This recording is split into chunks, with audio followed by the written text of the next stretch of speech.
A U.S. Air Force spy plane, similar to this one, evaded an encounter with the Russian military a day after Malaysia Airlines Flight 17 was shot down. Let's bring in CNN's Aaron McPike, who's been looking into this. Some people might be asking, first of all, what was the U.S. Air Force plane doing in international airspace, Aaron?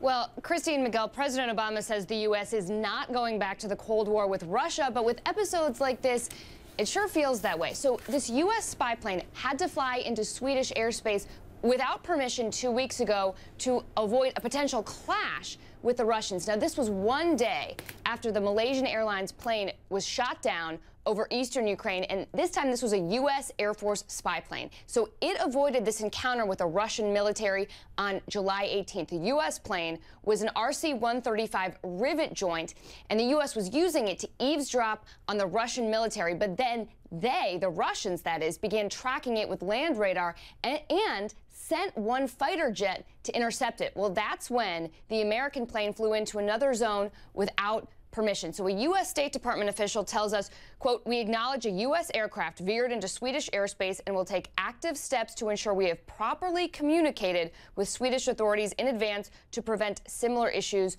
before they arise." Now, there was a similar occurrence in April near Japan between the U.S. and Russia, Christine Miguel, but apparently the land radar detection the Russians used in this case was rare and unusual.